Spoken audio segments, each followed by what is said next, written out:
হযরতে পীর খানজাহান আলী রাহিমাহুল্লাহ, যার হাতের নিপুণ ছোঁয়ায় গোটা বিশ্বের ঐতিহ্য আমার বাম পাশে, আপনাদের ডান পাশে ৬০ গম্বুজ মসজিদ, তার ইতিহাস খুলে দেখবেন। তার কাজ ছিল না, ওখানে বলেছিল না যে আমার মাজারের পাশে গিয়ে ঢোল বাজাবা, ডিজে গান করবা। তিনি বলেছিল এই সমাজ সংস্কারের জন্য যদি কোথাও পুকুর লাগে পুকুর কেটে দিবা, ঠিক কি না? যদি মানুষ বিপদে পড়ে তার সহযোগিতা করবা, যার ঘর নেই ঘর নির্মাণ করবা। কিন্তু তা করে না, এসে একেবারে যেদিন পূর্ণিমা ওঠে সেদিন এসে বেটা বিটি এক জায়গায় ঢোল বাজায়। এটা কোনোদিন খানজাহানের আদর্শ হতে পারে? আমি জোর দাবি জানাচ্ছি, যারা এখানে সংশ্লিষ্ট কর্তৃপক্ষ আছেন, এই সকল ভণ্ডামি আর যাই হোক না কেন, আমার এই বাগেরহাটের গর্ব খানজাহান রাহিমাহুল্লাহর মাজারে হতে দেওয়া যাবে? আরো জোরে বলেন যাবে? আজকে তার নামে যে সকল গান বাজনা চালানো হয়, বলছে আকাশটা নাচছিল, বাতাসটা কাঁপছিল, গান গাইছিল খাজা সেই দিন, ঢোল বাজাইছিল যেই দিন। গান হয় কি হয় না? কথা বলেন, হয় কি হয় না? এরম গানগুলো আমার হযরত খানজাহান রাহিমাহুল্লাহর আঙিনা থেকে একেবারে সাফ করে ১০০ গজ দূরে দিতে হবে। জোরে বলেন ঠিক কিনা? দরুদ আর সালাম মানবতার মুক্তির এক মহান দিশারি, বঞ্চিত এক মানবতার নবী, উসওয়াতুন হাসানা, ইমামুল আম্বিয়া, যিনি এসেছিলেন মরু আরবের অসভ্য বর্বর নৃশংস সমাজে, যে সমাজের মানুষগুলো আল্লাহকে বলে আল্লাহর ঘর বাইতুল্লাহর ভিতরে মূর্তি ঢুকিয়ে পূজা করত, যৌন চাহিদার জন্য নারী প্রয়োজন ইচ্ছা মতন নারীকে ব্যবহার করত, ইচ্ছা মতন ধর্ষণ হতো, ধর্ষণের সেঞ্চুরি পর্যন্ত হতো। আমরা সেই বাংলাদেশে বাস করি, যেই বাংলাদেশের নিকৃষ্টতম ইতিহাস হচ্ছে ১০০ নারীর ইজ্জত লুণ্ঠন করে ওই যে ভার্সিটির মানিক, লম্পট মানিক মিষ্টি বিতরণ পর্যন্ত এই দেশে করেছে। যারা বলেন ঠিক কিনা? এইরকম কোন লম্পট আর নতুন করে জন্ম নিক এই বাংলার জমিনে আমরা কি চাই? আরো জোরে বলেন চাই? উপস্থিতি, এজন্য বিশ্বনবীর জন্ম। তিনি এসেছিলেন, হাতে নিয়েছিলেন কোরআন, ডাক দিয়েছিলেন হে বিশ্ববাসী, যদি মুক্তি পেতে চাও এই কোরআনকে বিশ্ব সনদ হিসেবে গ্রহণ করো, গোটা জাতির জন্য মুক্তির ব্যবস্থা করবেন যিনি, তিনি কে? আরো জোরে বলেন কে? এই কোরআনের আন্দোলন করতে গিয়ে কেউ বা হয়েছিলেন পঙ্গু, কেউ বা হয়েছিলেন অন্ধ, কেউ বা হারিয়েছিলেন হাত, আর কেউ বা হারিয়েছিলেন পা। বিনিময়ে উদিত হয়েছিল ইসলাম নামে এক রক্তিম সূর্য। আমরা এই কথা আজও বিশ্বাস করি। আজও গোটা বিশ্ববাসী যদি আল্লাহর কোরআনকে একমাত্র সংবিধান আর বিশ্বনবীর আদর্শকে যদি মেনে নেয়, আবার গোটা বিশ্বের বুকে শান্তির সূর্য উঠবে, এটাও তেমন সত্য। আমার এই কথায় আপনারা একমত তো? আলহামদুলিল্লাহ, আল্লাহ এই মাহফিলকে কবুল করুন। জোরে বলেন আমিন। আরো জোরে বলেন আমিন। উপস্থিতি, সূরাটির নাম আল আহজাব, মদিনায় অবতীর্ণ একটি সূরা। এই সূরার দ্বিতীয় নাম্বার রুকুর ৯ নাম্বার আয়াতে কারিমা তেলাওয়াত করেছি। এই আহজাব শব্দের শাব্দিক অর্থ তাফসীর ইবনে কাসিরের বর্ণনা হচ্ছে জোটবদ্ধ থাকা। সুবহানাল্লাহ বলেন। একত্রিত থাকা।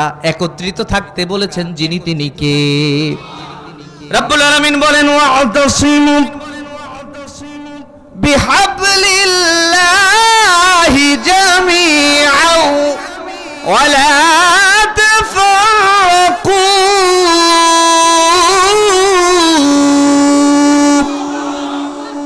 ওয়া'তাসিমু বিহাবলিল্লাহি জামিআন, তোমরা ঐক্যবদ্ধভাবে আল্লাহর রজ্জুকে, আল্লাহর দ্বীনকে ধরো, বিচ্ছিন্ন হইও না পরস্পর। এ কথার সাথে তাফসীর গুলো যখন আমরা পড়ি আর সমাজের দিকে যখন তাকাই, আশ্চর্য হয়ে যায়। নামে মুসলমান, কামে সাজে আওয়ামী লীগ। রাগ করতেছেন নাকি? এই রাগ করতেছেন আপনারা? আমরা, আমাদের পরিচয় হইছে মুসলমান, তাই না? দিয়েছেন কে? আল্লাহ বলছেন ওয়াকালা ইন্নানি মিনাল মুসলিমিন, আল্লাহ বলছেন তুমি বলো তুমি মুসলমান, তুমি আত্মসমর্পণকারী। তোমার জীবন ইন্না সলাতি ওয়া নুসুকি ওয়া মাহইয়ায়া ওয়া মামাতি লিল্লাহি রাব্বিল, সব তোমার আল্লাহর জন্য হবে, কিন্তু তুমি সেজেছো কি? আওয়ামী লীগ। আর একজন বলছে না আমি সেজেছি জামাত ইসলাম, রাগ করতেছেন না তো? আরেকজন বলছে না আমি সেজেছি বিএনপি, কেউ বলছে আমি সেজেছি সরমনা, কেউ বলছে আমি সেজেছি ফুরফুরা। আরে কিন্তু আমাদের পরিচয় ওইগুলো ছিল না, আল্লাহ দিয়েছেন যেটা আমাদের পরিচয় মুসলমান। আজকে দেখেন আমাদের ভিতর কত ফতোয়াবাজি চলছে। ফিলিস্তিনিদেরকে যখন খুঁটে খুঁটে বোমা মেরে মেরে হত্যা করছে, পাশে ছিল আরব আমিরাত, বর্ডারের কাছে আমার মুসলিম নারীরা গিয়ে গিয়ে আর্তনাদ করে বলছে ও আরব আমিরাত, আমার দুনিয়ার সব শেষ, একটু প্রাণে বাঁচতে চাই, তোমাদের দরজাটা একটু খুলে দাও। আরব আমিরাত বলেছিল না, আমি আমেরিকার সাথে বন্ধুত্ব করেছি, তোমাদের যদি আমার আরবের ভিতরে ঢুকতে দেই তাহলে আমাদের বন্ধুত্ব থাকবে না। রাগ করতেছেন? এরকম না অবস্থা? ঠিক সেই সময় আয়াতুল্লাহ আলী খামেনি, আজকে অনেকে আমার দেশে তারা ফতোয়াবাজি করেছে, বলেছে ওরা হচ্ছে শিয়া, ওদেরকে মেরে ফেলুক। কিন্তু দেখেন ওই মাজলুম ফিলিস্তিনিদের পাশে কেউ দাঁড়ায়নি, কোনো মুসলমান রাষ্ট্র দাঁড়ায়নি। আয়াতুল্লাহ আলী খামেনি বলেছিল আমার দেহে প্রাণ থাকতে যদি ওইভাবে ফিলিস্তিনিদের উপর আক্রমণ হয়, আমি আয়াতুল্লাহ আলী খামেনি কিন্তু তোমাদেরকে ছেড়ে দেব না। আজকে ফিলিস্তিনিদের পাশে দাঁড়ার কারণে ইরানের এই অবস্থা হয়েছে। আজও যারা ফতোয়াবাজি করে আসলেই তারা শয়তানের পা চাটে গোলাম ছাড়া কিচ্ছু নয়। আমার সাথে আপনারা একমত তো? ওরা যখন বোমা মারে, বিশ্বাস করুন আপনারা দেখেছেন উত্তর কোরিয়ার পাগলা প্রেসিডেন্ট মাঝে মাঝে তাদের সব সরঞ্জাম দেখায়। রাত হলে ডোনাল্ড ট্রাম্প তাকে ফোন দেয়, বন্ধু তুমি অত সরঞ্জাম দেখাও কেন? আমরা তো মুসলমানদেরকে মারি। আরে উত্তর কোরিয়ার পাগলা প্রেসিডেন্ট পরের দিন আর মুসলমানদের পক্ষে একটা বার আক্রমণ করেছে নাকি? ওরা রাতারাতি সব এক। কিন্তু আমরা সেজেছি আওয়ামী লীগ, আমরা সেজেছি বিএনপি, আমরা সেজেছি জামাত ইসলাম। বিশ্বাস করুন পৃথিবীর মানচিত্র আছে, এরকম মানচিত্র আছে না? ওরা খুঁটে খুঁটে যেদিন দেখবে পৃথিবীর মানচিত্রে পুঁটি মাছের রাষ্ট্রের মতো একটা জায়গা আছে, নাম তার বাংলাদেশ, যেই বাংলাদেশে ৯৫% মুসলমান। ওরা যদি আজকে ইরানকে ধ্বংস করতে পারে, নেক্সট যদি কোনো টার্গেট হয় তার ভিতর বাংলাদেশ আসতে দেরি হবে না। বাংলাদেশের উপর যখন বোমা নিক্ষেপ করবে সেই সময় আপনি ফতোয়াবাজি করেন ওরা জামাত ইসলাম ওদের মারুক, ওরা আওয়ামী লীগ ওদের মারুক, ওদের বিএনপি ওদের মারুক। আপনারা বলুন তো আমেরিকা ইসরায়েল যখন আমার দেশের উপর আক্রমণ করবে, ওরা কি আওয়ামী লীগ দেখে বেছে বেছে মারবে নাকি? বিএনপি দেখে বেছে বেছে মারবে? জামাত ইসলাম দেখে বেছে বেছে মারবে? আজকে দেখেন শিয়াদেরকে ওরা মারে, আসলে শিয়ার শেষে আমরা বলি শিয়া মুসলমান, ওরা ওই শিয়া ওইটা বোঝে না। ওরা দেখে মুসলমান যেখানে আমরা বোমা নিক্ষেপ করবো তক সেখানে। জোরে বলেন ঠিক কিনা? এজন্য এখনো সময় আছে। আল্লাহ বলছেন ওয়াতাসিমু বিহাবলিল্লাহি জামিআ ওয়ালা তাফাররাকু, তোমরা ঐক্যবদ্ধভাবে আল্লাহর দ্বীনকে আঁকড়ে ধরো। তুমি বলো আলাহুল খালকু ওয়াল আইন, সৃষ্টি যার আইন চলবে কার? আর জোরে বলেন কার? প্রিয় উপস্থিতিরা আসুন, নামকরণে এত কথা বললাম। এই সূরাটি এমন এক সময় নাজিল হলো, আল্লাহর নবী বদরের ময়দানে দাঁড়ালেন মাত্র ৩১৩ জন নিয়ে, হাজারের ঊর্ধ্বে। কাবা বাইতুল্লাহর গিলাফ ধরে কাফের মুশরিকরা দোয়া করা সাধারণ কোনো ব্যাপার না। ওরা ভেবেছিল ওদের দোয়া মনে হয় কবুল, কিন্তু আল্লাহর নবী বিশ্ব নবীকে ৫,০০০ আর জমিনে ৩১৩, মোট ৫,৩১৩ জন মর্দে মুজাহিদ দিয়ে আল্লাহ তাআলা জমিনের বুকে প্রথম বিজয় দিলেন। সুবহানাল্লাহ। আর জোরে বলেন সুবহানাল্লাহ। এরপরে উহুদের ময়দানে গেলেন। উহুদের ময়দানে গিয়ে আল্লাহর নবী ৫০ জন তীরন্দাজকে দাঁড়িয়ে দিলেন। এই আয়াতে কারিমার শানে নুজুল বলছি, কষ্ট হচ্ছে না তো? ৫০ জনকে দাঁড়িয়ে দিলেন, কিন্তু তারা সাময়িকভাবে বিজয় দেখে আল্লাহর নবীর কথা ভুলে গেল, বিজয় দেখে পথ ছেড়ে দিল, ঢুকে পড়লো না? এরপরে যা হলো তা তো হলো। এরপরে তারা কথা দিল, তোমাদের সাথে আবার হবে দেখা, সেই দিন তোমাদেরকে ধ্বংস করব। সেই দিন ধ্বংস করার জন্য তারা চক্রান্ত করে 10,000 সৈন্য নিয়ে চলে আসলো ময়দানে। সেই ময়দানের খন্দকের যুদ্ধের দিনের কথা বলছি, কষ্ট হচ্ছে আপনাদের? সূরা আহজাবের 9 নম্বর আয়াত। এমন এক সময় নাজিল হলো, আল্লাহ নবী, বিশ্ব নবী রাসূল করিম সাল্লাল্লাহু আলাইহি সাল্লাম একটা মদিনার ইসলামী রাষ্ট্রের প্রেসিডেন্ট। আল্লাহু আকবার বলেন, আর যারা বলেন আল্লাহু আকবার। আমার প্রাণের ভাইরা, আমাদের 2 আসনের এমপি সাহেব, আমার প্রিয় রাহাত ভাই চলে এসেছেন, মনজুরুল হক রাহাত ভাই। নারায়ে তাকবীর, নারায়ে তাকবীর। সাল্লাল্লাহু আলাইহি সাল্লামের একজন সাহাবী, নাম তার জাবের বিন আব্দুল্লাহ। জাবের বিন আব্দুল্লাহ দেখছেন আল্লাহ নবী, বিশ্ব নবী রাসূল করিম সাল্লাল্লাহু আলাইহি সাল্লাম কতটা কষ্ট করছেন, আর আল্লাহর নবীও তাকিয়ে দেখছেন, আহারে আমার সাথীরা কত কষ্ট করছে। সাথীদের কষ্ট দেখে মদিনার প্রেসিডেন্ট তিনি আর চুপ থাকতে পারলেন না। তাফসীর ইবনে কাসীরের বর্ণনা, বুখারীর বর্ণনা, আল্লাহুম্মা লা আইশা ইল্লা আইশুল আখিরাহ ফাগফিরিল আনসার ওয়াল মুহাজির। আল্লাহর নবী ওই খন্দকের ভিতরে, ওই গর্তের ভিতরে হাত তুলে দোয়া করছেন, আল্লাহ দুনিয়ার আরাম তো আসল আরাম নয়।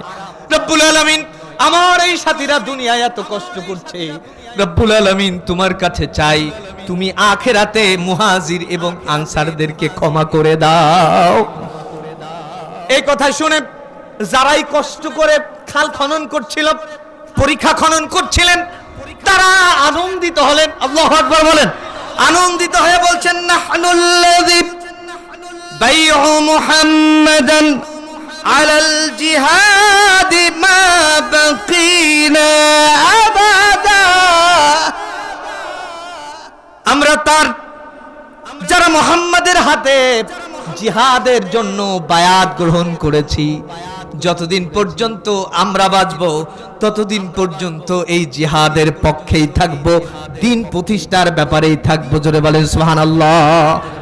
আল্লাহর নবী দোয়া করেছেন, এই দোয়া আল্লাহর দরবারে কবুল হবে কি হবে না? আরো জোরে বলেন, হবে কি হবে না? কিন্তু জাবের বিন আব্দুল্লাহ, আল্লাহর নবীর একজন একনিষ্ঠ সাহাবী, একজন সাথী, তাকিয়ে দেখেন বিশ্ব নবী, ক্ষুধার্ত নবী, ক্ষুধার যন্ত্রণায় কি যেন পেটে একটা শক্ত করে বেঁধেছে। আরে আল্লাহর নবী পাথর উঠাতে যান, উঠাতে পারেন না। জাবের বিন আব্দুল্লাহ ছুটি নিয়ে দৌড়ে গিয়েছেন বিবির কাছে, বিবি রে, ও বিবি, আল্লাহর নবীকে দেখেছি পরীক্ষা খনন করতে, কিন্তু বিবি আল্লাহর নবী ক্ষুধার যন্ত্রণায় ছটফট করছেন, কিন্তু কোনো কথা বলেন না। বাড়িতে কি খাবার আছে নাকি? বিবি বলছে, প্রাণের স্বামী আল্লাহর কসম দিয়ে বলি, আমার বাড়িতে অল্প একটু জব ছাড়া আর কিচ্ছু নাই। জাবের বিন আব্দুল্লাহ বলছে, বিবি রে, কেন আল্লাহ আমার এমন গরিব মানুষ বানালো? আজকে যদি আমার সম্পদ থাকতো, তাহলে আমার এই সম্পদ দিয়ে বিশ্ব মানবতার মুক্তির দিশারি মুহাম্মদুর রাসূলুল্লাহ সাল্লাল্লাহু আলাইহি সাল্লামকে আপ্যায়ন করাতাম। বিবি বলছে, স্বামী রে, আপনি কি বললেন? বলছে, হ্যাঁ বলেছি, আল্লাহর নবীকে খাওয়াতে পারলাম না, বড় কষ্ট পেলাম। বিবি বলছে, স্বামী একটু দাঁড়ান, এই আমার দিকে তাকান। কষ্ট হচ্ছে আপনাদের? কষ্ট হচ্ছে? ও স্বামী শুনুন, আপনাকে না জানিয়ে আমি আমাদের পরিবারের সম্পদ বাড়ানোর জন্য গোপনে একটা সাগীর বাচ্চা কিনেছি। বুখারীর বর্ণনা, সাগীর বাচ্চাটা আস্তে আস্তে বড় হবে, ওর থেকে পাল হবে, বাচ্চা হবে, বাচ্চা দিবে, আবার বড় হবে, আবার বাচ্চা দিবে, এখান থেকে আমাদের সংসারের উন্নতি শুরু হবে। কিন্তু প্রাণের স্বামী, আপনি যার কথা বলেছেন বিশ্ব নবী মুহাম্মদুর রাসূলুল্লাহ সাল্লাল্লাহু আলাইহি সাল্লাম ক্ষুধার্ত, আমার বড় লোক হওয়ার দরকার নাই। আপনি বিশ্ব নবীকে দাওয়াত দেন, আমি আল্লাহর নবীর জন্য আমার ওই স্বপ্নটাকে কুরবান করে দেব। আল্লাহু আকবার। আরো জোরে বলেন আল্লাহু আকবার। জাবের বিন আব্দুল্লাহ জবে করলেন, জবে করে বিশ্ব নবীকে খন্দক খননের সময় কানে কানে বলছেন, ইয়া রাসূলুল্লাহ, আমার বাড়ি আপনার দাওয়াত। আল্লাহর নবী, বিশ্ব নবী রাসূল করিম সাল্লাল্লাহু আলাইহি সাল্লাম এই কথা শোনার সাথে সাথে 3000 সাহাবী ছিল। কয় হাজার? জোরে বলেন কয় হাজার? 3000 সাহাবীকে দাঁড়িয়ে ডাক দিলেন, ও আমার খন্দক খননের 3000 সাহাবী। কোন কোন বর্ণনায় এসেছে 1000 সাহাবীকে দাওয়াত দিলেন। ধরেন না 1000 সাহাবী অথবা 3000 সাহাবীকে দাওয়াত দিলেন। জাবের বিন আব্দুল্লাহর বাড়িতে তোমাদের দাওয়াত। জাবের বিন আব্দুল্লাহ এই দাওয়াত শুনে বাড়িতে কাঁদতে কাঁদতে গিয়ে বলছেন, বিবি রে, মান সম্মান যা ছিল এবার আর থাকবে না। দেখেন বিবি, ঘরের বিবি যদি ভালো হয় ওই স্বামী ভালো হতে বাধ্য, ঠিক কিনা? আর বিবি যদি খারাপ হয়, ভালো ইনকাম করে, বিবির কারণে আজকে অধিকাংশ স্বামীরা অবৈধ পথে ইনকামের দিকে যায়। জোরে বলেন ঠিক কিনা? বিবি বলছে, প্রাণের স্বামী আপনি বলুন তো কি হয়েছে? স্বামী বলছে, আল্লাহর নবী, বিশ্ব নবী রাসূল করিম সাল্লাল্লাহু আলাইহি সাল্লাম সবাইকে দাওয়াত দিয়েছে আমার বাড়িতে তোমার এই সাগীর বাচ্চা খাওয়ার। স্ত্রী বলছে, প্রাণের স্বামী যেহেতু আল্লাহর নবী দাওয়াত দিয়েছেন, আল্লাহর নবী যদি দাওয়াত দিয়ে থাকেন তাহলে কোনোদিন আল্লাহ আমাদের বেইজ্জতি করবেন না।